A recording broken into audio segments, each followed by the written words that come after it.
अहो पण भावना ताई पण गाडे पाटलांच्या सून आहेत ना. म्हणूनच तर सांगते तुम्हाला की त्या भावनाचं ना खरं रूप मला चांगलंच माहितीये. अशा वृत्तीच्या विरोधात ना वेळीच आवाज उठवा, नाही तर फार उशीर होईल. आमच्या मुली शहाण्या आहेत. कुठलंही चुकीचं पाऊल उचलण्याच्या आधी 10 वेळा विचार करतील. मावशी, असं फक्त तुम्हाला वाटतंय. तुम्हाला माहित नाही किती गोड गोड बोलते ती, आणि असं गोड बोलूनच ना तुमच्या पोरी फसतील लगेच. काय सांगायचं, स्वतःच्या सख्या नणंदेला नाही सोडलं हो तिने. म्हणून तर तुम्हाला ओरडून ओरडून सांगते, हा साधा सुद्धा प्रकार नाहीये. तुमच्या घरातल्या बायकांबद्दल तर काय काय बोललं जातंय. हळूहळू ह्या प्रभागातील पोरी बाळींची वळणं चांगली नाही, ही ओळख होईल आपल्या प्रभागाची. कशी करणार तुम्ही लग्न पोरींची? जर एखादं स्थळ आलं तुमच्या मुलीला आणि त्यांना समजलं की तुम्ही ह्या प्रभागातल्या आहात, चालेल, ते येणारच नाही. आता तरी डोळे उघडा. बरोबर बोलतात ह्या. ही असली बाई आपल्या प्रभागातून निवडून येता कामा नये. तेवढ्याने काय होईल, या विरोधात आवाज उठवा, आवाज. नाहीतर ही कीड ना अशीच वाढत जाईल. बोलो ग सगळ्या जणींना.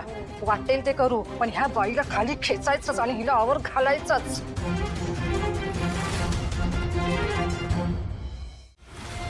नाही, वाजलेत किती?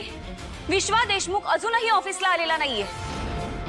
तो हे विसरतोय का की आपल्या कंपनीमध्ये तो एका प्रोजेक्टवर पार्टनर आहे, इंटर्न नाही? त्याला या गोष्टीची जराही जाणीव नाहीये. नाही, मला कळतच नाही, एक पार्टनर इतकं बेजबाबदारपणे कसं काय वागू शकतो? तो हे विसरतोय का आज आपल्याला आर्किटेक्ट प्रभुणेंबरोबर खूप इम्पॉर्टंट मीटिंग करायची, पण हा माणूस कुठे आहे? हा गायब आहे. ह्याचा काहीही पत्ता नाहीये.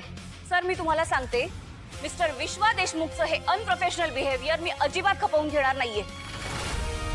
त्याला या गोष्टीची जराही जाणीव नाहीये की त्याच्यामुळे आपल्या कंपनीचं किती मोठं नुकसान होऊ शकतं. मूर्ख कुठला. सॉरी जानू, विश्वाच्या ॲब्सेन्सचं कारण मला माहीत असलं तरी मी तुला सांगू शकत नाही.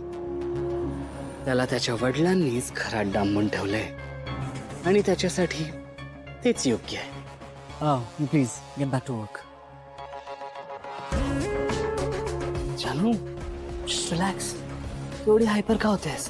आपल्याला माहिती आहे विश्व किती केअरलेस आहे ते, अँड इट्स इज नेचर. आणि आफ्टर ऑल आपण सगळ्यांना मायक्रो मॅनेज तर नाही करू शकत ना. आणि जानू, विश्व इतका रिस्पॉन्सिबल वागतोय, त्यामुळे तू तुझं टेन्शन का वाढवून घेतेस? जयंत, मी माझं टेन्शन वाढवत नाहीये, तुला मूर्ख बनवतीये. प्रभुणेंना मी मुद्दाम इथे बोलावून घेतलंय. सो आता तुला विश्वाला ऑफिसला बोलवावंच लागेल. तुला हरवायचं असेल तर आमचं भेटणं गरजेचं आहे. Hi, hello mister Kanetkar. Mister Prabhune, काम. विश्वा देशमुख सुद्धा आलेत ना? माझ्याकडे फार वेळ नाहीये. I hope he is here, कारण मी माझा वेळ घालवायला आलो नाहीये. प्लीज लवकर बोलवा त्यांना. नाही, ॲक्च्युली विश्वा देशमुख आज आले नाही आहेत. आणि आले नाहीयेत पण येत आहेत. ऑलमोस्ट पोहोचतच असतील, हो ना जयंत सर?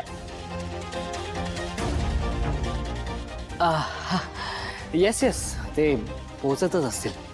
ठीक आहे.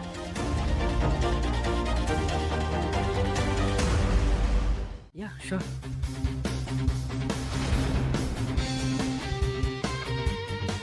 जान्हवी, ओ येस. सो मिस्टर प्रभुणे, मी सगळ्यात आधी तुम्हाला आमच्या या स्मार्ट सिटी प्रोजेक्टबद्दल थोडं ब्रीफ देते. ओके. आम्ही या प्रोजेक्ट अंडर झोपडपट्टी पुनर्वसनासाठी प्रामुख्याने काम सुरू केलं आहे. अजूनपर्यंत आमचं 3 वस्त्यांमध्ये काम सुरू झालंय आणि येत्या काळात आम्ही 5 वस्त्या टॅप करणार आहोत. याचे काही डिटेल्स, नंबर्स वगैरे आहेत ना या फाईलमध्ये त्याचे सगळे नंबर्स आणि काही टेस्टिमोनियल्स पण आहेत. You can check. Okay.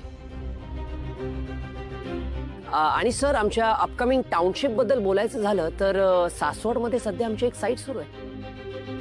Yes sir, आणि त्या टाउनशिपचं स्ट्रक्चर डिझाईन, सॅम्पल फ्लॅट आणि साईट ऑफिस सुद्धा आमचं बांधून तयार आहे. मला तुमचे पूर्ण झालेले प्रोजेक्ट व्हिजिट करायला आवडते. Definitely sir, you can visit any time.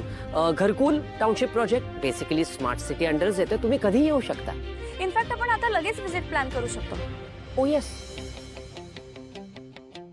एक मिनिट सर, पुढच्या 2 दिवसांनी पब्लिक हॉलिडे आहे. जर का तुम्ही पुण्यात असणार असाल तर आपण त्याच दिवशी विजिट प्लॅन करू. चालेल? ग्रेट. मला चालेल. पण तुमचा स्टाफ पब्लिक हॉलिडेला काम करतो का? Of course sir, definitely sir. आम्ही कामासाठी ऑलवेज अवेलेबल असतो, कारण वर्क इज वर्शिप. फक्त आजच्यासारखा त्या दिवशी लेट होणार नाही. ओके. मग आपण तेव्हाच भेटूया. ग्रेट. हे कसं पॉसिबल आहे? मी या विश्वाला संपवण्याचा प्रयत्न करतोय, पण याच्यावर काहीच परिणाम होत नाहीये. सिद्धूला किती छान समजावलंस ग तू. त्याचा राग कुठल्या कुठे पळून गेला. पण मला एक गोष्ट सांग भावना, हा? आणि अगदी खरं सांग हा. ज्याप्रमाणे सिंचनाला इथे बघून सिद्धू इतका चिडला, तसंच तिला इथे पाहिल्यावर तू सुद्धा चिडलीस का ग? आणि तुला असं तर नाही ना वाटलं की आम्ही सिंचनाकडे जास्त लक्ष देतोय, तुझ्याकडे आमचं दुर्लक्ष होतंय? नाही हो बाबा, काही काय. मला माहितीये आपल्या घरी मुलगी आणि सून या दोघींमध्ये कधीही तुलना केली जात नाही.